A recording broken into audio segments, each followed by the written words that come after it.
สบายดีท่านผู้ชมที่เคารพสบายดีท่านผู้ชมที่เคารพต้อนรับทานข่าวสู่ข่าวเศร้าอรุณวันใหม่ประจำวันที่ 17 มีนาคม 2025 ข่าวเศร้าอรุณบรรใบในมื้อนี้กงกับมือแฮม4คำเดือน4ลาวและนำเสนอข่าวเศร้าในมื้อนี้สุริวัลย์ผลเยี่ยมพร้อมด้วยข้าพเจ้าเจนนี่ศรีวิไลและเช่นเคยท่านผู้ชมในข่าวเศร้าของพวกเขาก็มีหลากหลายข่าวที่สำคัญมานำเสนอต่อประธานบ่ว่าจะเป็นข่าวภายในข่าวต่างประเทศพร้อมด้วยข่าวกีฬาและในทุกๆข่าวเศร้าอรุณวันใหม่ก็คือในทุกๆมื้อพวกเขาจะได้มีการจัดกิจกรรมถามตอบสิ่งรางวัล70 ปีเนื่องในโอกาสวันสร้างตั้งพรรคประชาชนปฏิบัติลาวนั่นก็คือเป็นเสื้อยืดงามๆคือกันกับโฆษกพวกเขากำลังนุ่งในปัจจุบันนี้ถ้าหากว่าท่านใดที่ว่าอยากจะเป็นผู้โชคดีก็ขอเชิญชวนทุกท่านมาร่วมลิ้นกิจกรรมถามตอบนำพวกเขาได้เสื่องว่าในตอนท้ายๆก่อนที่จะไปติดตามชมข่าวต่างประเทศและข่าวกีฬานั่นพวกเขาก็จะมาเฉลยคำตอบในมื้อวันเสาร์ที่ผ่านมาก็คือวันที่15 มีนาพร้อมกับผู้ที่ว่าโชคดีที่ว่าตอบถูกมาเฉลยให้กับบรรดานั่นได้ติดตามชมมาที่พิธีเปิดขบวนยางเพื่อคำนับสมเสยวันสร้างตั้งพรรคประชาชนปฏิวัติลาวครบรอบ70 ปีอย่างคึกคืนและมีความหมายทางด้านประวัติศาสตร์อนุกรรมการขบวนการแข่งขันและย่องยอร่วมกับนครหลวงเวียงจันทน์จัดขบวนการย่างเพื่อคำนับสมเสยวันสร้างตั้งพรรคประชาชนปฏิบัติลาวครบรอบ70 ปีในวันที่15 มีนาคม 2025ที่สวนประตูไซให้เกียรติเข้าร่วมของสหายทองลุ้นศรีสุริตเลขาธิการใหญ่คณะบริหารงานศูนย์กลางพรรคประธานประเทศพร้อมด้วยบรรดาการนำพรรครัฐพนักงานราชการต่างหน้าจากแต่ละภาคส่วนและมวลชนนครหลวงเวียงจันทน์เข้าร่วมสหายอนุภาพตุลาลมคณะเลขาธิการศูนย์กลางพรรคเลขาคณะพรรคนครหลวงเวียงจันทน์ได้หวนคืนโดยสังเขปเกี่ยวกับการเติบใหญ่ขยายตัวของพรรคประชาชนปฏิบัติลาวตลอดระยะ70 ปีผ่านมาที่ได้นำพาประชาชนลาวต่อสู่กู้ชาติและสร้างสรรค์พัฒนาประเทศนับได้รับการพัฒนาอย่างต่อเนื่องกิจกรรมในครั้งนี้แม่นกิจกรรมหนึ่งเพื่อสร้างขบวนการคำนับสมเสยวันสร้างตั้งพรรคประชาชนปฏิบัติลาวครบรอบ70 ปีโดยปี 2025 เป็นปีที่มีความหมายสำคัญที่ทั่วภาคทั่วรัฐทั่วกำลังประกอบอาวุธและทั่วปวงชนลาวทั้งชาติพร้อมกันเฉลิมฉลองวันสร้างตั้งพรรคประชาชนปฏิบัติลาวครบรอบ70 ปีวันสถาปนาสาธารณรัฐประชาธิปไตยประชาชนลาวครบรอบ50 ปีและวันเกิดประธานไก่สอนพรหมพิหารครบรอบ105 ปีพร้อมนั้นเป็นปีม่วนไทยแห่งการจัดตั้งปฏิบัติมติกองประชุมใหญ่ครั้งที่11ของพรรคและแผนพัฒนาเศรษฐกิจสังคมแห่งชาติ5 ปีครั้งที่9ติดพันกับการก้าเกียมและดำเนินกองประชุมใหญ่3 ขั้นการก้าเกียมกองประชุมใหญ่ผู้แทนทั่วประเทศครั้งที่12ของพรรคและกองประชุมใหญ่ผู้แทนองค์คณะพรรคนครหลวงเวียงจันทน์ครั้งที่8ทั้งแม้นในระยะที่ประเทศสืบต่อประเสริญกับความยุ่งยากและสิ่งท้าทายหลายด้านตลอดระยะ70 ปีพรรคเฮายามใดก็ได้เฮ็ดพลบทบาทเป็นกองนำหน้าที่มีการจัดตั้งการเมืองสูงสุดของชนชั้นกรรมกรและระบอบประชาธิปไตยประชาชนเป็นตัวแทนที่จงรักภักดีอย่างเสมอต้นเสมอปลายต่อสิทธิและผลประโยชน์ของชาวกรรมกรชาวพระองค์แห่งงานลาวบรรณเผ่าและของชาติลาวทั้งหมดฉะนั้นพรรคเฮาได้มีบุญคุณอันใหญ่หลวงต่อชาติและต่อประชาชนพวกเฮาควรจดจำบุญคุณของพรรคไว้อย่างบ่มีวันลืมต่อผลงานอันใหญ่หลวงของพรรคประชาชนปฏิบัติลาวกรมการเมืองศูนย์กลางพรรคจึงเห็นดีให้จัดพิธีเฉลิมฉลองวัน3 วันประวัติศาสตร์อย่างเป็นขบวนฟดฟื้นแข็งแรงในขอบเขตทั่วประเทศพิธีเปิดขบวนย่างก็แม่นกิจกรรมหนึ่งที่นอนอยู่ในการเคลื่อนไหวสร้างขบวนการเฉลิมฉลอง3 วันประวัติศาสตร์ที่คณะกรรมการระดับชาติกำหนดให้จัดขึ้นเพื่อเป็นโอกาสให้พนักงานราชการนักรบมวลชนชั้นคนต่างๆทั่วปวงชนก็คือชาวนครหลวงเวียงจันทน์ได้มาย่างเพื่อความสามัคคีเป็นปึกแผ่นในโอกาสอันมีความหมายสำคัญนี้ต่างหน้าให้อนุกรรมการกระบวนการแข่งขันและย่องยอร่วมกับนครหลวงเวียงจันทน์ข้าพเจ้าขอเปิดพิธีขบวนย่างเพื่อคำนับสมเสยวันสร้างตั้งพรรคประชาชนปฏิบัติลาวครบรอบ70 ปีอย่างเป็นทางการนับแต่เวลานี้เป็นต้นไป พรรคประชาชนปฏิบัติลาวที่มีเกียรติสง่ามันยืนขอบใจ ตลอดระยะ70 ปีพรรคเฮาย้ำใดก็ได้เห็นพลบทบาทเป็นกองน้ำหน้าที่มีการจัดตั้งแม่นการจัดตั้งการเมืองสูงสุดของชนชั้นกรรมกรและของระบอบประชาธิปไตยประชาชนเป็นตัวแทนที่จงหักภักดีอย่างเสมอต้นเสมอปลายต่อสิทธิและผลประโยชน์ของชนชั้นกรรมกรชาวผู้ออกแรงงานลาวปนเผ่าและของชาติลาวทั้งหมดฉะนั้นพรรคเฮาได้มีบุญคุณอันใหญ่หลวงต่อชาติและประชาชนพวกเขาควรจดจำบุญคุณของพรรคไว้อย่างบ่มีบัดลืมต่อผลงานอันใหญ่หลวงของพรรคประชาชนปฏิบัติลาวกรมการเมืองศูนย์กลางพรรคจึงเห็นดีให้จัดพิธีเฉลิมฉลอง3 ปันประวัติศาสตร์อย่างเป็นขบวนเปิดฟื้นแข็งแรงในขอบเขตทั่วประเทศพิธีเปิดขบวนการย่างก็เป็นกิจกรรมหนึ่งที่นอนในบรรดาการเคลื่อนไหว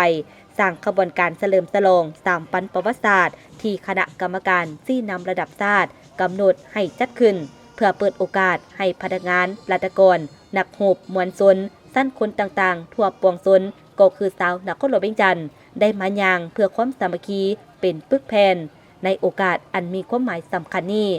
ต่างหน้าให้อนุกรรมการขบวนการแข่งขันและย่องยอร่วมกับนครหลวงเวียงจันทน์ข้าพเจ้าขอเปิดพิธีขบวนย่างเพื่อคำนับสมเสยวันต่างตั้งพรรคประชาชนปฏิบัติลาวครบรอบ70 ปีอย่างเป็นทางการนับแต่เวลานี้เป็นต้นไปโดยเริ่มต้นการย่างแม่เริ่มจากจุดประตูไซย่างอ้อมไปสำนักงานประธานประเทศแล้วกลับมาสิ้นสุดอยู่ประตูไซโดยประกอบมีก้อนกำลังจาก3 องค์การจัดตั้งมหาชนนอกจากกิจกรรมการย่างแล้วภายในงานได้มีการถามตอบความรู้รอบตัวเกี่ยวกับปั้นสั่งตั้งพรรคประชาชนปฏิบัติลาวครบรอบ70 ปีเพื่อสร้างบรรยากาศคึกคืนและมีความหมายยิ่งขึ้นและมาเบิงที่บรรยากาศในขบวนย่างซึ่งก็มีหลายกิจกรรมที่จัดขึ้นเพื่อเป็นการชมเชยวันสั่งตั้งพรรคประชาชนปฏิบัติลาวครบรอบ70 ปีในปี 2025 นี้ก็เป็นปีที่มีความหมายความสำคัญที่ทั่วพรรคทั่วรัฐทั่วกำลังประกอบอาวุธและทั่วปวงชนลาวทั้งชาติได้พร้อมกันเฉลิมฉลองให้แก่3 ปันประวัติศาสตร์เพื่อคำนับสมเสยวันสั่งตั้งพรรคประชาชนปฏิบัติลาวครบรอบ70 ปี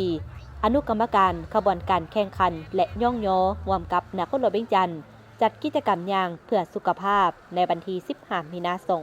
2025ที่สวนประตูไซ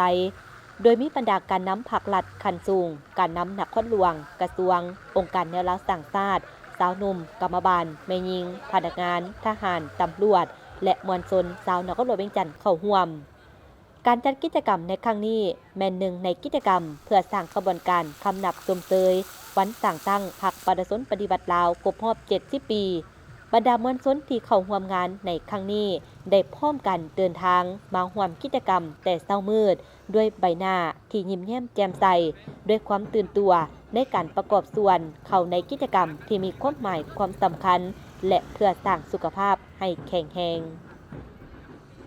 รู้สึกดีใจที่ว่าถ้าได้มาเข้าร่วมขบวนการย่างเนื่องในโอกาสเฉลิมฉลองวันสร้างตั้งพรรคประชาชนปฏิวัติลาวครบรอบ70 ปีซึ่งเป็นเหตุการณ์ทางด้านการเมืองแล้วก็เป็นขบวนที่มีความหมายสำคัญที่สุดที่บรรดาสมาชิกพรรคพนักงานของภาครัฐพวกเขาได้มีความภาคภูมิใจแล้วก็เข้าร่วมขบวนดังกล่าวนี้ด้วยความเบิกบานมวลซื่นเนาะเห็นว่าเป็นขบวนพุทธฟื้นต่อเนื่องเนาะอันนี้ก็แสดงให้เห็นคุณงามความดีหรือว่าการชี้นำพาหรือว่าการเติบใหญ่ของพรรคประชาชนปฏิวัติลาวที่ได้จัดตั้งนำพาตลอด70 ปีมีความรู้สึกภาคภูมิใจเป็นอย่างยิ่งที่ได้เข้าร่วมขบวนการย่างเพื่อสุขภาพในมื้อนี้เพื่อเฉลิมฉลองวันสร้างตั้งพรรคประชาชนปฏิวัติลาวครบรอบ70 ปีซึ่งว่าน้องแม่หญิงพวกเขาก็ได้เข้าร่วมขบวนการอย่างฟุดฟื้นมวลซื่นและก็รักษาสุขภาพเนาะถือว่าเป็นขบวนการใหญ่แล้วก็น้องแม่หญิงพวกเขาก็ได้เข้าร่วมขบวนการกิจกรรมดังกล่าวนี้เห็นว่ามีเนื้อในความหมายความสำคัญสุดท้ายนี้ข้าพเจ้าก็แสดงความสมเสยเป็นอย่างยิ่ง ต่อการชี้นำนำพาของพรรคประชาชนปฏิวัติลาวตลอดระยะที่ผ่านมาที่มีการเติบใหญ่ขยายโตมีผลงานอันยิ่งใหญ่และหลวงฝากไว้ให้รุ่นลูกรุ่นหลานเพื่อสร้างขบวนการเฉลิมฉลองวันสั่งตั้งพรรคประชาชนปฏิบัติลาวครบรอบ 70 ปี วันสถาปนาสาธารณรัฐประชาธิปไตยประชาชนลาวครบรอบ 50 ปี และวันเกิดประธานไก่สอนพรหมพิหารครบรอบ 105 ปี ให้มีบรรยากาศคึกคืนและมีความหมายทางด้านประวัติศาสตร์นั้นคณะรับผิดชอบได้จัดมีกิจกรรมถามตอบความรู้เกี่ยวกับวันสั่งตั้งพรรคประชาชนปฏิบัติลาวเพื่อหับของทีละนึกการจัดกิจกรรมย่างเพื่อสุขภาพในครั้งนี้เริ่มต้นย่างออกจากสวนประตูไซ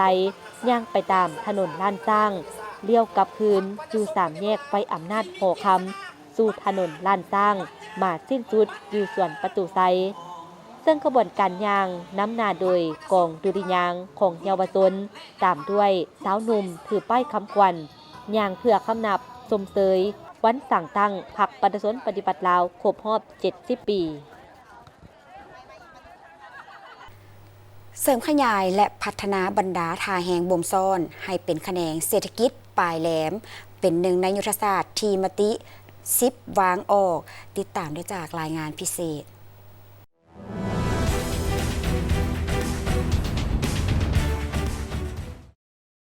ในการพัฒนาบรรดาท่าแห้งบ่มซ่อนให้แขนงเศรษฐกิจปลายแหลมในซุมปีต่อหน้าต้องดำเนินการจัดสรรเขตผลิตปรุงแต่งเกษตรกรรมสำหรับการส่งออกให้เป็นรูปธรรมโดยคำนึงถึงความอาจสามารถด้านพื้นที่ผลิตตัวจริงและความสามารถเข้าถึงตลาดที่มั่นคงซึ่งในเบื้องต้นควรสุ่มใส่พัฒนาตามแล้วเศรษฐกิจต้นตอและบางเขตที่มีเส้นทางเสื่อมจอดสะดวกกับบรรดาประเทศใกล้เคียงทางเน้นการสร้างผลิตภัณฑ์หลักๆที่พวกเขามีท่าได้เปรียบในการแข่งขันปรับปรุงแผนยุทธศาสตร์พัฒนาด้านพลังงานขึ้นใหม่โดยเริ่มจากการตีราคาและกำแน่นความสามารถตัวจริงของบรรดาโครงการด้านพลังงานที่กำลังผลิตบรรดาโครงการที่กำลังก่อสร้างหรือกำลังสำรวจออกแบบพร้อมทางคำนวณอย่างถูกต้องความต้องการก็คือความสามารถสนองพลังงานตัวจริงของทั่วประเทศในแต่ละระยะเพื่อดัดแก้อย่างทันการในส่วนที่บ่เหมาะสมเพิ่มทวีการคุ้มครองติดพันกับการขุดค้นนำไส้แหล่งทรัพยากรธรรมชาติที่อุดมสมบูรณ์ให้เกิดประโยชน์สูงสุดในนั้น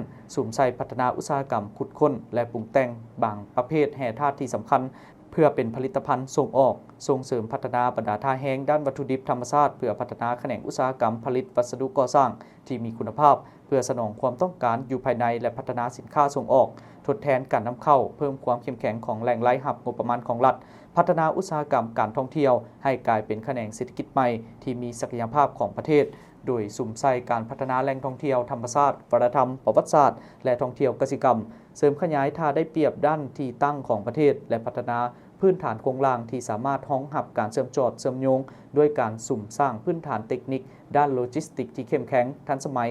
ตามจุดผ่านแดนต้นตอตามแล้วเศรษฐกิจเหนือหาใต้ตะวันออกหาตะวันตกเคียงคู่กับการปรับปรุงระบบนิติกรรมและกลไกคุ้มครองเกี่ยวกับการบริการผ่านด่านและขนส่งสินค้าข้ามแดนเพื่อเชื่อมโยงเศรษฐกิจกับภาคพื้นและสากลรัฐต้องปฏิบัติบทบาทคุ้มครองต่อที่ดินของวงขนาดญาติอย่างเข้มแข็งเป็นระบบมีประสิทธิภาพติดพันกับการดำเนินการจัดสรรและวางแผนพัฒนาให้เกิดประโยชน์สูงสุดเพิ่มทวีความเข้มแข็งในการคุ้มครองดินสงวนของรัฐทุกประเภทที่ดินที่เป็นสิทธินำใช้ของพลเมืองและดินที่ให้ผู้ประกอบการภายในต่างประเทศเช่าและสัมปทานจากรัฐเสริมขยายท่าแห้งของประชากรหนุ่มโดยเฉพาะกำลังทรัพยากรบุคคลที่ได้รับการก่อสร้างบำรุงในระยะผ่านมาซึ่งส่วนใหญ่ยังอยู่ในวัยออกแรงงานให้เกิดประโยชน์สูงสุดและกลายเป็นแห้งสุกดันต้นตอในการพัฒนาเศรษฐกิจสังคมตามทิศหันเป็นอุตสาหกรรมและทันสมัยติดพันกับการส่งเสริมการสร้างเวียกเฮ็ดคุ้มครองตำแหน่งงานและปรับปรุงระบบการจัดหางานให้เข้มแข็งแน่ใส่รับประกันเวียกเฮ็ดและรายรับที่มั่นคงบริษัท FMB พัฒนาเทคนิคและการค้าจำกัดโซลูมและศูนย์ซ่อมแปลงรถที่ทันสมัยที่ได้รับความไว้วางใจจากลูกค้าตลอดมาในการบริการโดยทีมงานคุณภาพพร้อมมอบข้อเสนอที่ดีที่สุดให้กับลูกค้าและพวกเขายังมีทีมงานสร้างที่มีประสบการณ์สูงสามารถวิเคราะห์ปัญหาแก้ไขปัญหาให้ถูกจุดและว่องไวสถานที่ตั้งอยู่บ้านดุงเมืองเซฐานครหลวงเวียงจันทน์ติดกับไฟแดงนาควายเส้นทาง450 ปีสามารถติดต่อเบอร์โทรและ WhatsApp 021 218 585 และ 020 554 67308 Facebook FMB Development Technical and Commercial Company Limited อีเมล fmb.carshowroom99@gmail.com นึกถึงโซลูมและศูนย์ซ่อมแปลงรถให้นึกถึงบริษัท FMB พัฒนาเทคนิคและการค้าจำกัด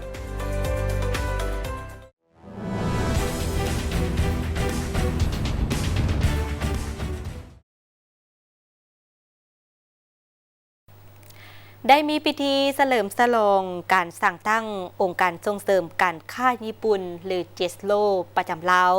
ครบรอบ 10 ปี ซึ่งเป็นองค์การที่ขึ้นกับกระทรวงเศรษฐกิจการค้าและอุตสาหกรรมญี่ปุ่นที่ส่งเสริมการค้าและการลงทุนระหว่างลาวและประเทศญี่ปุ่น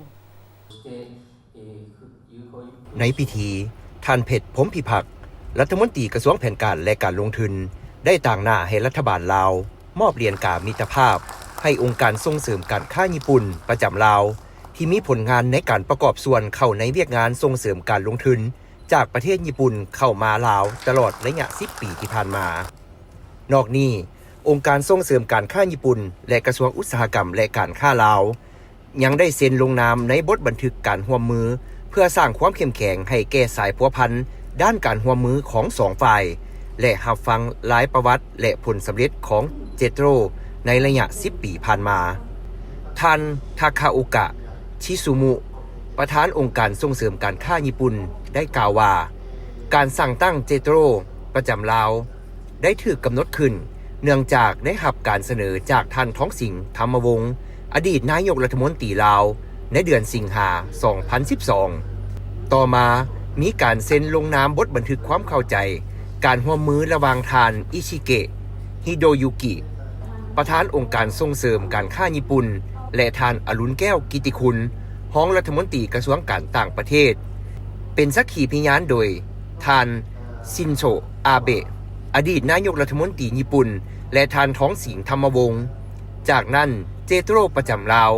ได้ถูกสร้างตั้งขึ้นในวันที่18 เมษายน 2014 ภายใต้พื้นฐานความหับหู้ที่ว่าเป็นองค์การที่สามารถบรรลุภาระบทบาทอันใหญ่หลวงในลาว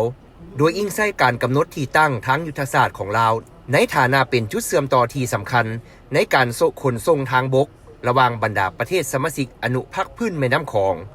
การเข้าเป็นสมาชิกองค์การการค้าโลกปี 2013 และการสร้างตั้งประชาคมเศรษฐกิจอาเซียนปี 2015 ซึ่งเวียกงานต้นต่อขององค์การส่งเสริมการค้าญี่ปุ่นหรือเจโตรประจำลาวประกอบมีสั่งรวมข้อมูลข่าวสารให้บรรดาบริษัทญี่ปุ่นเซ็นลงนามบทบันทึกความเข้าใจจัดตั้งปฏิบัติภารกิจส่งเสริมการลงทุนเผยแพร่ข้อมูลข่าวสารเกี่ยวกับเศรษฐกิจและสภาพแวดล้อมทางธุรกิจของลาวจัดงานวางแสดงสินค้าญี่ปุ่นในลาวช่วยเหลือด้านหัตถกรรมยกระดับความรู้ประสบการณ์ของเจ้าหน้าที่ภาครัฐลาวและจัดกิจกรรมของสภาการค้าและอุตสาหกรรมญี่ปุ่นประจำลาวโดยภายใต้การนำพาซี่นำของคณะผักคณะโฆษณาอบรมศูนย์กลางผักคณะบริหารงานสาวหนุ่มได้ถือสำคัญเวียกงานศึกษาอบรมการเมืองแนวคิดให้แก่สมาชิกสาวหนุ่มตามกฎระเบียบของศูนย์กลางสาวหนุ่มและมติอื่นๆที่สำคัญของผักของชาติเหตุให้สมาชิกสาวหนุ่มภายในคณะโฆษณาอบรมศูนย์กลางผักมีการเติบใหญ่ขยายตัวอย่างบ่หยุดยั้ง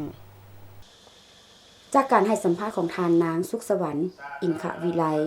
ห้องหัวหน้ากลุ่มอบรมโฆษณาศูนย์กลางผักอดีตคณะบริหารงานสาวหนุ่มคณะโฆษณาอบรมศูนย์กลางผักเนื่องในโอกาสเข้าร่วมกองประชุมใหญ่สมาชิกสาวหนุ่มคณะโฆษณาอบรมศูนย์กลางผักให้ฮู้ว่าโดยภายใต้การนำพาซี่นำของคณะผักคณะโฆษณาอบรมศูนย์กลางผักคณะบริหารงานสาวหนุ่มได้เอาใจใส่จัดตั้งพันขยายมติกองประชุมใหญ่ครั้งที่11ของผักมติกองประชุมใหญ่ครั้งที่5ขององค์คณะผักโฆษณาอบรมศูนย์กลางผักและมติกองประชุมใหญ่ผู้แทนสาวหนุ่มทั่วประเทศครั้งที่8และมติอื่นๆที่เกี่ยวข้อง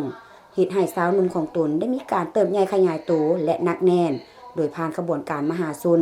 เวียกงานตัวจริงจนกลายเป็นสมาชิกพรรคเป็นมหาชนก้าวหน้าและได้ประกอบส่วนในหลายเวียกงานที่พรรคและรัฐมอบหมายให้ซึ่งอันพ้นเด่นในระยะผ่านมาของพวกเฮาเป็นพวกเฮาสมาชิกสาวหนุ่มพวกเฮาได้กลายเป็นพนักงานสืบทอดในหลายตำแหน่งที่สูงขึ้นเป็นหัวหน้ากลุ่มห้องหัวหน้ากลุ่มคณะแผนกพร้อมกันนั้นขบวนการกีฬาพวกเฮาก็มีการ แข่งขันกีฬาบ่ว่าจะเป็นภายในและกับนำกระทรวงองค์การท้องถิ่นได้มีการทัศนศึกษาและเปลี่ยนบทเรียนเกี่ยวกับเรื่องงานขององค์การจัดตั้งมหาชนอยู่บรรดาแขวงเป็นต้นแม่นบ่อแก้วแขวงหลวงน้ำทาแขวงคำมวนจำปาสักอันนั้นแม่นล้วนแต่แม่นบรรดาผลงานของพวกเราที่ติดพันกับการนำพาซี่น้ำจากคณะพรรคคณะนำของคณะโฆษณาอุโมงค์ศูนย์กลางพรรคพวกเราเนื่องในโอกาสเฉลิมฉลองวันสร้างตั้งพรรคครบรอบ70 ปีที่จะมาถึงนี้ท่านก็ได้อวยพรพร้อมทั้งแสดงความขอบใจฮู้บุญคุณต่อการนำอดีตการนำที่ได้สร้างเงื่อนไขให้แก่ตนก็คือสมาชิกสาวหนุ่มภายในคณะโฆษณาอุโมงค์ศูนย์กลางพรรคในการจัดตั้งปฏิบัติเวียกงานได้รับมากผลอย่างดีขออวยพรได้บรรดาท่านคณะพรรคคณะนำการนำพรรครัฐทั้งหมดมีสุขภาพเข้มแข็งมีพลานามัยสมบูรณ์และก็สืบต่อซี่นำพาเวียกงานติดพันกับสุขยุองค์การจะตั้งสาวหนุ่มของพวกเฮาให้มีบาดก้าวขยายตัวและก็เติบใหญ่เข้มแข็งเป็นขบวนการฟุดฟื้นขึ้นกันเก่านะขอบใจท่านยังได้ฮู้เติมอีกว่านอกจากบทเรียนที่เดินตามเส้นทางของคณะพรรคคณะนำทั้งอดีตและปัจจุบันถึงแม้นว่าสภาพเศรษฐกิจมีความยุ่งยากแต่ว่าสมาชิกสาวหนุ่มคณะโฆษณาอุโมงค์ศูนย์กลางพรรคยังมีความบุกบืนห้าวหันมีความอดทนและมีความพยายามสูงในการพัฒนาครอบครัวยกระดับชีวิตการเป็นอยู่ของตนให้ดีขึ้นเป็นก้าวๆ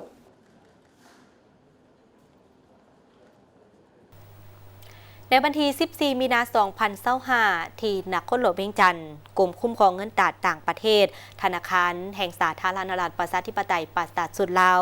จัดกองประชุมเผยแพร่นโยบายส่งเสริมการนำใช้สกุลเงินท้องถิ่นเป็นเงินกีบเงินดงเข้าร่วมมีตัวแทนของสภาการค้าและอุตสาหกรรมแห่งชาติลาวพร้อมด้วยสถานทูตเวียดนามประจำลาวสมาคมธนาคารลาวธนาคารธุรกิจกรมกองและภาคส่วนที่เกี่ยวข้องท่านนางมโนราเมืองมณีหัวหน้ากรมคุ้มครองเงินตราต่างประเทศกล่าวว่าอิงใส่บทบันทึกความเข้าใจเกี่ยวกับการส่งเสริมการนำใช้สกุลเงินท้องถิ่นระหว่างธนาคารแห่งสปป.ลาวและธนาคารแห่งรัฐเวียดนามในปี 2023 สองฝ่ายได้สร้างตั้งคณะรับผิดชอบเพื่อค้นคว้าจัดตั้งพันขยายนิติกรรมกลไกที่เกี่ยวข้องมาฮอดปัจจุบันนโยบายส่งเสริมการนำใช้สกุลเงินท้องถิ่นกีบดงแม้นได้สำเร็จและประกาศใส่ข้อตกลงว่าด้วยการคุ้มครองการให้บริการธุรกรรมเงินข้ามสกุลฉบับเลขที่ 1315 ลงวันที่ 16 ธันวาคม ปี 2024 และได้แต่งตั้งธนาคารร่วมธุรกิจลาวเวียดและธนาคารการค้าต่างประเทศเวียดนามประจำลาวจำกัดเป็นผู้ให้บริการหลักเพื่อสุกยูให้ผู้เคลื่อนไหวสำหรับระหว่างลาวเวียดนามมีความรับรู้เข้าใจและหันมานำใช้สกุลเงินท้องถิ่นกีบดงเข้าในการสำระการค้าและการลงทุนระหว่างกันหลายขึ้นทั้งเป็นการลดพรความกดดันด้านความต้องการเงินตราต่างประเทศที่กระทบต่อคลังสำรองเงินตราต่างประเทศของสองประเทศพร้อมนี้บรรดาผู้เข้าร่วมยังได้รับฟังการเผยแพร่คำแนะนำเกี่ยวกับการดำเนินธุรกรรมเงินตราข้ามสกุลระหว่างสาธารณรัฐประชาธิปไตยประชาชนลาวและสาธารณรัฐสังคมนิยมเวียดนามจากกรมคุ้มครองเงินตราต่างประเทศและการนำเสนอผลิตภัณฑ์ที่ให้บริการสกุลเงินกีบดงของธนาคารธุรกิจที่ให้บริการธุรกรรมเงินตราข้ามสกุล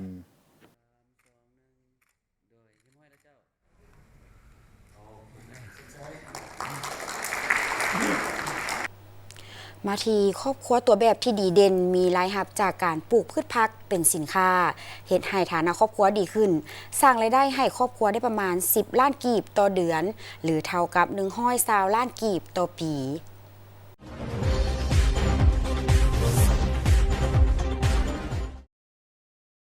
ครอบครัวทานสมจันทร์พงมสารของหัวหน้ากลุ่มปลูกพืชผักเป็นสินค้าบ้านห้วยแฮเมืองสุขุมาแขวงจำปาสักได้รับการย่องย้อสรรเสริญจากองค์การปกครองเมืองวา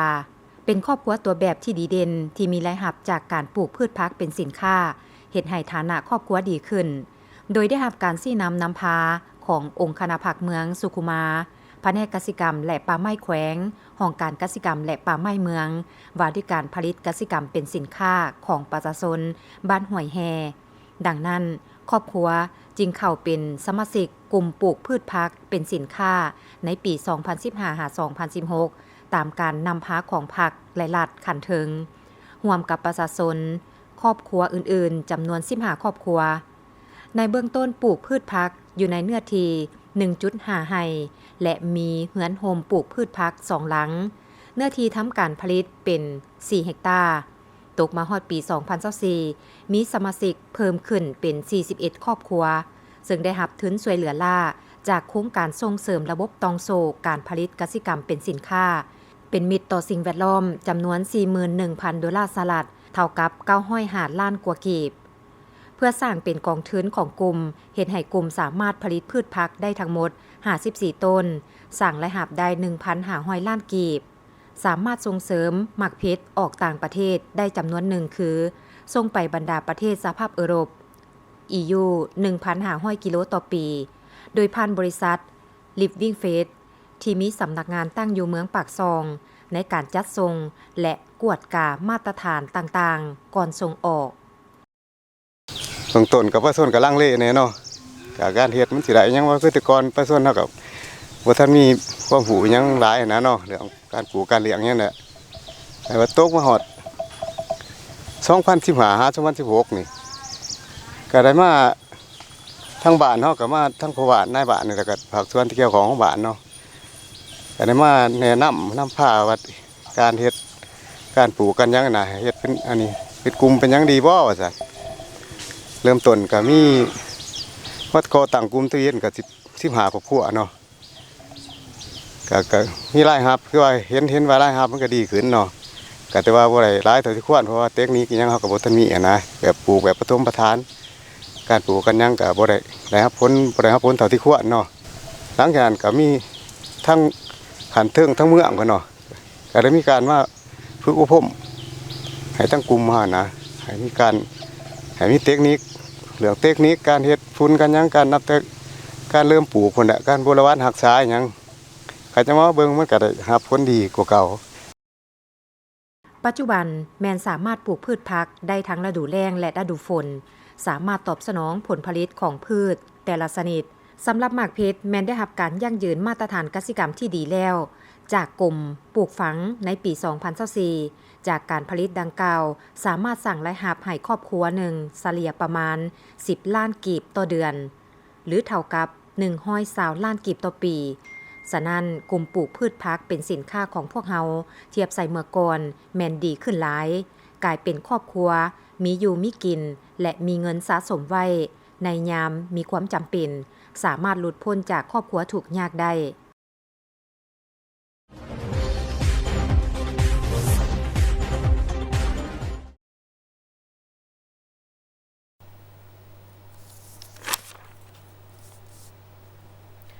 ด้วยการซุกยู่ส่งเสริมของพรรคและรัฐบาลเพื่อให้ประชาชนหันจากการผลิตแบบธรรมชาติกลุ่มอยู่กุ้มกินเป็นการผลิตเป็นสินค้าเพื่อสร้างรายรับเข้าครอบครัวซึ่งครอบครัวเท่ากูว่างบัวทรงเป็นครอบครัวตัวแบบอยู่บ้านน้ำคุยเมืองร่องซานแขวงไชสมบูรณ์เฉลี่ยแล้วปีหนึ่งมีรายรับ800ล้านกีบครอบครัวตัวแบบท่ากูว่างบัวทรงเป็นครอบครัวตัวแบบของบ้านน้ำคุยเมืองรองซานแขวงไชสมบูรณ์ที่ยึดอาชีพการเลี้ยงไก่พันไข่ผสมผสานกับการเลี้ยงปลาเป็นอาชีพเสริมสร้างรายได้เข้าครอบครัว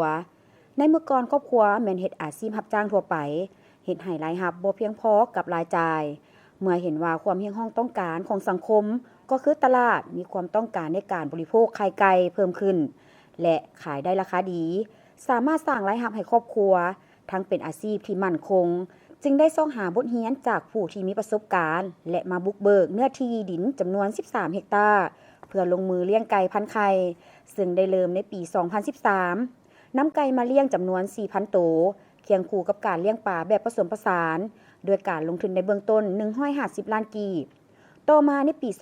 2018 ได้ขยายเฮือนไก่ออกเติมอีก1เฮือนเลี้ยงไก่ 2,500 ตัวด้วยการเรียนรู้และรักษาตลอดมาจนมาฮอดปี 2023 ได้ซองหาทุนอีกจำนวนหนึ่งมาขยายเฮือนไก่ออกอีก6เฮือนรวมทั้งหมดเป็น8เฮือนสามารถเลี้ยงไก่ได้ 10,000 ตัวเก็บไข่ได้มื้อหนึ่ง250แตะต่อมื้อเฉลี่ยรายรับได้250ล้านกีบต่อเดือน ส่งขายในตลาดลองซานตลาดเมืองหุมและเขตใกล้เคียงพร้อมเดียวกันก็ได้ขยายหนองปลาออกเป็น8หนองปีหนึ่งสามารถนำปลาออกขายได้1 หา 2 ครั้งสร้างรายรับได้เติมอีก500 ล้านกีบต่อปีถ้าบิดก็บ่มีทุนได้ไปกู้ยืมเงินจากธนาคารส่งเสริมเกษตรกรรมจำนวน150 ล้านแล้วก็มาสร้างหนองไก่สร้างหนองปลาแล้วก็ลืมขยายมาเท่าละน้อยก็มีรายได้มีกำไรได้แล้วก็จึงสร้างมาฮอดปัจจุบันนี้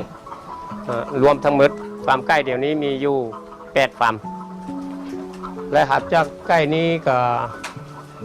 อยู่ประมาณ200 ล้านโตเดือนแต่ว่าเขาก็จกตื่นไปซื้อหัวอาหาร200 ไปคือกันแต่ก็มีกำไรอยู่ประมาณ10 ล้านสะโพกไก่เนาะแต่ปลาก็ต่างหากกำไรมีอยู่ตัวปลาพ้นปลาให้ไล่กำไร100%แล้วเบิร์นหนงนี้ยุ่งประมาณ500 ล้านต่อปีทั้งหมดนอกจากการเลี้ยงไก่เลี้ยงป่าแล้วครอบครัวยังได้ปลูกยางพาราในเนื้อที่2 เฮกตาร์จำนวน 1,000 ต้นขายได้ประมาณ4 ล้านกีบต่อเดือนนอกนั้นยังได้เลี้ยงงัวเลี้ยงหมูเพื่อจำหน่ายสร้างรายรับเพิ่มขึ้นอีกสำหรับไก่ที่สุดไข่แล้วก็จะมีแม่ค้ามารับซื้ออยู่กับฟาร์มเลยเฉลี่ยจากการขายไข่ไก่สุดไข่ยางพาราปลางัวและหมูต่อปีสามารถสร้างรายได้800 ล้านกีบต่อปีพิธีเฉลิมฉลองวันสัตว์ป่าแห่งชาติและสากลภายใต้หัวข้อการเงินเพื่อเวียกงานอนุรักษ์สัตว์ป่าจัดขึ้นในวันที่ 14 มีนาคม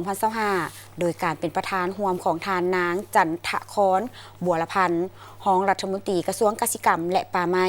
ทานมาร์กการาเฮอเอกอัครราชทูตสหภาพยุโรปประจำสาธารณรัฐประชาธิปไตยประชาชนลาวและภาคส่วนเกี่ยวข้องเข้าร่วมการเฉลิมฉลองวันดังกล่าวจัดขึ้นเพื่อโฆษณาเผยแพร่และปลุกจิตสำนึกให้พนักงานแขนงการของรัฐผู้ประกอบการนักเรียนนักศึกษาและประชาชนให้เข้าใจอย่างลึกซึ้งต่อกับเวียกงานการคุ้มครองปกปักรักษาพัฒนานำใช้สัตว์ป่าแบบยืนยงนอกจากนี้ยังเป็นการเผยแพร่ผลการเข้าร่วมกองประชุมครั้ง 78 ของคณะประจำสนธิสัญญาสากลว่าด้วยการฆ่าขายสัตว์น้ำสัตว์ป่าและพืชป่าที่ใกล้จะสูญพันธุ์ระหว่างซาไซเตสระหว่างวันที่3 หาที่ 8 กุมภาพันธ์ 2025 ผ่านมาที่นครเซอร์แนลประเทศสวิสเพื่อให้เข้าใจต่อกับเวียกงานสนธิสัญญาว่าด้วยการค้าขายสัตว์น้ำสัตว์ป่าและพืชป่าที่ใกล้จะสูญพันธุ์ระหว่างซาไซเตสที่สาธารณรัฐประชาธิปไตยประชาชนลาวเข้าเป็นภาคีในทุกๆปีทั่วโลกจะจัดงานเฉลิมฉลองวันสัตว์ป่าและพืชป่าโลกซึ่งกุ่งกับวาระของสนธิสัญญาสากลว่าด้วยการค้าขายชนิดพันธุ์สัตว์ป่าและพืชป่าที่ใกล้จะสูญพันธุ์ระหว่างซาไซเตสที่ได้ลงนามในปี 1973 ซึ่งครบรอบ 52 ปีแห่งการกำหนดแห่งการกำเนิดสนธิสัญญาไซเตสของสาธารณรัฐประชาธิปไตยประชาชนลาวก็ได้เข้าเป็นภาคีของสนธิสัญญาสากลดังกล่าวในวันที่ 30 พฤษภาคม 2004 และในปัจจุบันยังได้กำหนดเอาวันดังกล่าวเป็นวันสัตว์ป่าแห่งชาติโดยอิงตามกฎหมายว่าด้วยสัตว์ป่าฉบับปรับปรุง 2023 ซึ่งในแต่ละปีบรรดาประเทศภาคีก็จะพร้อมกันจัดกิจกรรมต่างๆเพื่อปลูกจิตสำนึกให้แก่เยาวชนและอนุชนรุ่นหลังก็คือทั่วโลกให้เห็นได้ความสำคัญของการอนุรักษ์สัตว์ป่าและพืชป่าแนใส่ความอุดมสมบูรณ์และยืนยงในวันที่ 14 มีนาคม 2025 ที่ผ่านมาที่วิทยุกระจายเสียงแห่งชาติลาวได้จัดฝึกอบรมเกี่ยวกับการนำไส้สืบแบบใหม่โดยมีสัมมนากรจากสำนักข่าวสารประเทศลาวสั่งหนังสือพิมพ์เวียงจันทน์ธรรมโทรภาพแห่งชาติลาวและวิทยุกระจายเสียงแห่งชาติลาวเข้าร่วมสุดฝึกอบรมในครั้งนี้ผู้เข้าร่วมไม่ได้เรียนรู้ความรู้พื้นฐานเกี่ยวกับการนำไส้เทคโนโลยี AI ก็คือการนำไส้ AI อย่างมีจรรยาบรรณการเขียนคำสั่งนำไส้ AI การกวดแรงที่มาของข่าวปลอมข่าวปิดเบือนการสร้างข่าวสั้นในรูปแบบโพสต์แคสต์และการบริหารสื่อออนไลน์ทางนี้ก็เพื่อแนะนำเฮ็ดให้สื่อมวลชนลาวฮู้นำไส้สื่อแบบใหม่นั่นก็คือ AI และโพสต์แคสต์เข้าในการผลิตข่าวผลิตรายการโดยผ่านสื่อออนไลน์ให้มีความปลอดภัยทันการถูกต้องและมีจรรยาบรรณ ในโอกาสดังกล่าวท่านบัวไลพานุวงศ์ผู้อำนวยการใหญ่วิทยุกระจายเสียงแห่งสัตว์ลาวให้ฮู้ว่า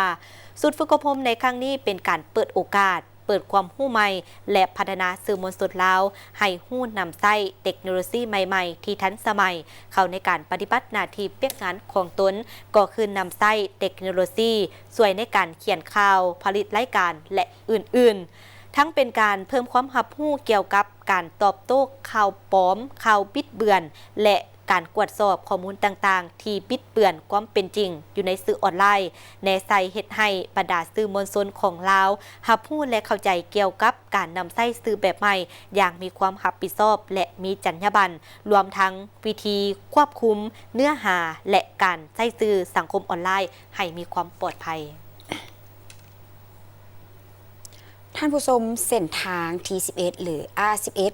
ของลาวเสื่อมต่อหาภาคเหนือของประเทศไทยเสียงใหม่นครหลวงวิจันทร์ประหยัดเวลาในการเดินทางลงตื่มอีกเป็น3 ชั่วโมงวันที่ 14 มีนาคม 2025 สำนักข่าวไทย Channel 8 ได้เข้ามาสัมผัสเส้นทางเลขที่ 11 หรือ R11 ของลาวที่เสื่อมต่อหาภาคเหนือของประเทศไทยซึ่งเป็นเส้นทางเศรษฐกิจมิตรภาพเฮ็ดให้การเดินทางจากประเทศไทยถึงนครหลวงเวียงจันทร์สามารถลดระยะทาง200 กิโลเมตรและประหยัดเวลาลงได้เติมอีก3 ชั่วโมงเส้นทางเลขที่ 11 หรือ R11 เป็นเส้นทางสำคัญเสื่อมต่อระหว่างลาวไทยลาวถูกออกแบบเป็น2 ซองทางจราจรตามมาตรฐานทางหลวงอาเซียนถ้าเดินทางมาแต่ประเทศไทยเริ่มจากจังหวัดเชียงใหม่ลำพูนลำปางแพร่อุตรดิตถ์ก่อนจะข้ามด่านภูดูซ้ายแดนจังหวัดอุตรดิตถ์และผ่านเข้าเส้นทางเมืองปากลายแขวงไสยบุรีข้ามขัวข้ามน้ำของเข้าสู่เมืองสังทองและเสื่อมจอดใส่นครหลวงเวียงจันทร์สาธารณรัฐประชาธิปไตยประชาชนลาวรวมระยะทางในประเทศไทย391 กิโลเมตรและระยะ238 กิโลเมตรในประเทศลาวแต่ก่อนการเดินทางจากเชียงใหม่มานครหลวงเวียงจันทร์แม่นต้องได้ออกเดินทางจากด่านหนองคายซึ่งมีระยะทาง863 กิโลเมตรใช้เวลาทั้งหมด14 ชั่วโมงมาปัจจุบันจะใช้ระยะทาง629 กิโลเมตรและใช้เวลาเพียงแต่51 ชั่วโมงเท่านั้นและเป็นทางเพียงบ่ขึ้นภูไปมาซึ่งเฮ็ดให้การเดินทางแม่นสะดวกและสบายยิ่งขึ้นท่านเจ้าแขวงจำปาสักได้เยี่ยมยามสถานที่ท่องเที่ยวพระธาตุสามปางพร้อมทั้งได้มอบสีมังเพื่อประกอบส่วนในการก่อสร้างเส้นทางไปตรงท่านอรุณไซสุนราชเจ้าแขวงจำปาสักพร้อมด้วยคณะน้ำของแขวงคณะน้ำของเมืองสุขุมาได้เคลื่อนไปเยี่ยมยามสักการะบูชา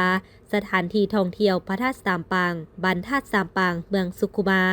ทั้งนี้ก็เพื่อเป็นการสุขยู่การท่องเที่ยว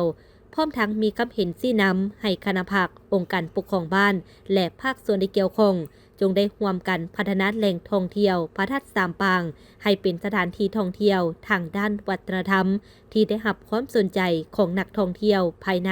และต่างประเทศเข้ามาเที่ยวชมและสักการะบูชาเพื่อขอพรสิ่งศักดิ์สิทธิ์โอกาสนี้ท่านเจ้าแขวงจำปาสักก็ได้ให้เกียรติมอบปูน26 ต้นมูลค่า39 ล้านกีบประกอบส่วนเขาในการก่อสร้างเส้นทางเปตงจากบ้านธาตุสามปางหาบ้านดอนวายระยะทาง 3.2 กิโลเมตรกว้าง6 เมตรหนา16 เซนติเมตรรับโดยพระอาจารย์ปริญญาเอกจิตวงศ์แสงแก้วพร้อมด้วยคณะภาคองค์การปกครองบ้านและประชาชนบ้านธาตุสามปางเส้นทางเปตงที่จะก่อสร้างจากบ้านธาตุสามปางหาบ้านดอนวายเริ่มลงมือก่อสร้างแต่วันที่23 กุมภาพันธ์ 2025ปัจจุบันได้สำเร็จแล้ว200 เมตรรวมมูลค่าใช้จ่ายในการก่อสร้างนับแต่ปรับหน้าทางมาฮอดปัจจุบัน251 ล้านกว่ากีบซึ่งเป็นทุนจากการประกอบส่วนของสังคมชุมชนศิษยานุศิษย์และออกตนญาติโยมในตอนท้ายท่านเจ้าแขวงยังได้สุกยู่ให้มีการพัฒนาด้านของส่วนรับประทานเพื่อสนองน้ำให้ชาวเกษตรกรทำการผลิตตามความเหมาะสมเป็นต้นการเฮ็ดนาแซงปลูกพืชผักเพื่อเป็นสินค้าที่สามารถสร้างรายรับพาให้ชีวิตการเป็นอยู่ของประชาชนภายในบ้านธาตุสามปางมีความอุดมหังมีเมืองคำแขวงเสียงขวางได้จัดพิธีมอบหับโครงการซ่อมแปลงเส้นทางเขาแรงท่องเที่ยวถ้ำประวัติศาสตร์ถ้ำคันนา ในพิธีท่านนางเพชรสุริบรสิมพวงศ์ต่างหน้าบริษัทหงไสยพรก่อสร้างจำกัดผู้เดียวได้ขึ้นรายงานเกี่ยวกับโครงการซ่อมแปลงเส้นทางปูแห่แต่บ้านและดอหาแหล่งท่องเที่ยวประวัติศาสตร์ทำคันนาให้รู้ว่าระยะการซ่อมแปลงเส้นทางปูแห่ซึ่งได้เริ่มลงมือก่อสร้างจะตั้งปฏิบัติมาแต่วันที่15ตุลา2024หาวันที่4มีนา2025จึงสำเร็จเส้นทางดังกล่าวมีความกว้าง5เมตรความยาว 5,880 เมตรโดยใช้เวลา7เดือนรวมมูลค่าการก่อสร้างทั้งหมด4ตื้อกว่ากีบโดยแม่นบริษัทหงไสยพรก่อสร้างจำกัดผู้เดียวเป็นผู้รับเหมาก่อสร้างจากนั้นก็ได้กล่าวมอบเส้นทางให้ห้องการโยธาธิการและขนส่งเมืองคำและมอบต่อให้ห้องการที่เกี่ยวข้ององค์การปกครองบ้านสายนาดูบ้านใหม่ก่อขายเป็นผู้นำไซและปกปักรักษาในตอนท้ายพิธีท่านบรรณาเฮืองแก่นทานหงเจ้าเมืองคำได้โอลมก่อนอื่นหมดทันยังได้แสดงความย่องหอสมเสยต่อผลงานการจะตั้งปฏิบัติในระยะ7เดือนผ่านมาที่บริษัทได้เอาใจใส่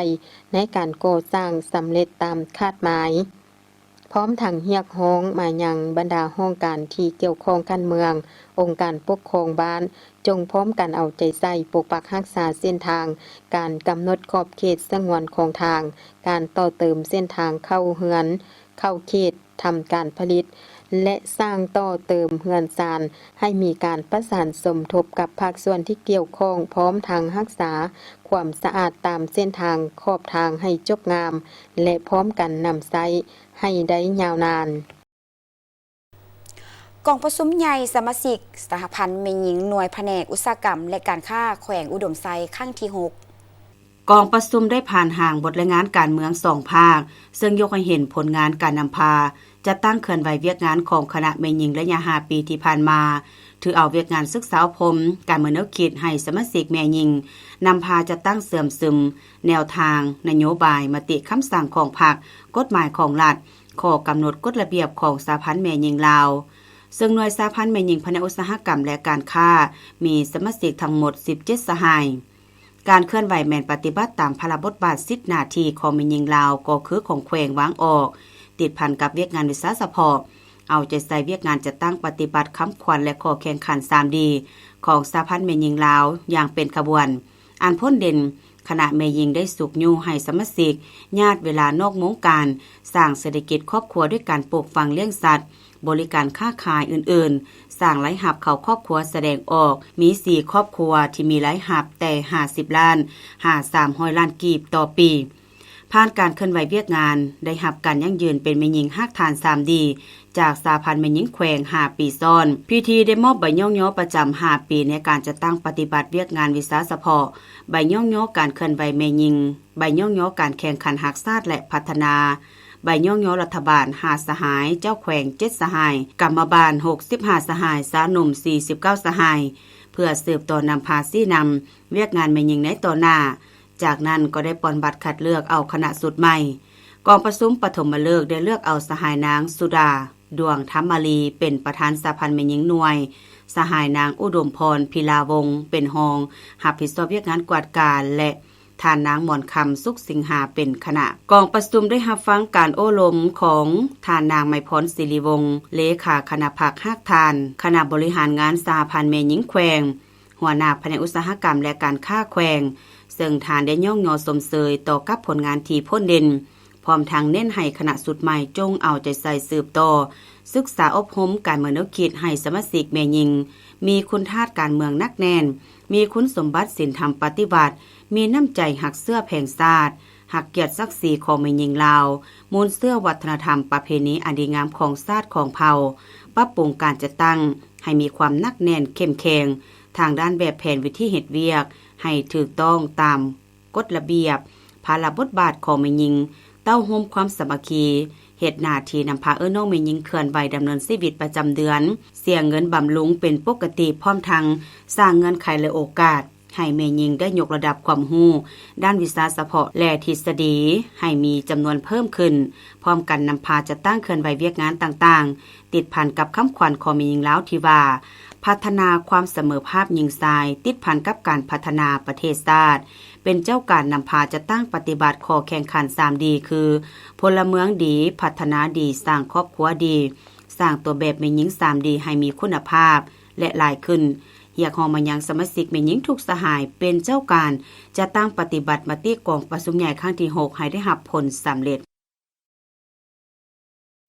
ได้มีพิธีประกาศวังสงวนของบ้านหาดเซยกลุ่มบ้านลาดซางเมืองขัวแขวงพงศลี ในพิธีท่านสุวรรณีสุริยพรหัวหน้าองค์การกสิกรรมและป่าไม้เมืองได้ขึ้นผ่านข้อตกลงของเจ้าเมืองว่าด้วยการรับรองเอาแผนกำหนดขอบเขตวังสงวนและวังห่วงห้ามของบ้านหาดเสยกลุ่มลัดสางเมืองขวาแขวงพงศลีเขตวังสงวนของบ้านหาดเสยกลุ่มลัดสางซึ่งมีเนื้อที่ทั้งหมด 1.13 เฮกตาร์ที่เป็นเขตอนุรักษ์สัตว์น้ำสัตว์ป่าเป็นบ่อนแพร่พันธุ์ปลาและสัตว์อื่นๆซึ่งเริ่มจากจุดหาดผังเมืองหาจุดทางวังปะสูซึ่งมีลวงยาวทั้งหมด200 เมตรเป็นบ่อนศึกษาค้นคว้าทดลองเกี่ยวกับพันธุ์สัตว์ป่าเพื่อให้เป็นบ้านตัวแบบให้แก่เมืองขวาพร้อมทางผ่านกฎระเบียบว่าด้วยการคุ้มครองปกปักรักษาสัตว์น้ำขอบเขตวังสงวนของบ้านการสร้างวังสงวนของบ้านในครั้งนี้ก็เพื่อเป็นบ่อนอนุรักษ์สัตว์น้ำนานาชนิดให้มีความอุดมสมบูรณ์และมีความยืนยงเพื่อเป็นแหล่งรีสอร์ทหรือแหล่งที่อยู่อาศัยบ่อนวางไข่และบ่อนแพร่พันธุ์ของสัตว์น้ำนานาชนิดทั้งเป็นการสร้างรายรับและแก้ไขชีวิตการเป็นอยู่ในเวลาจำเป็นของบ้าน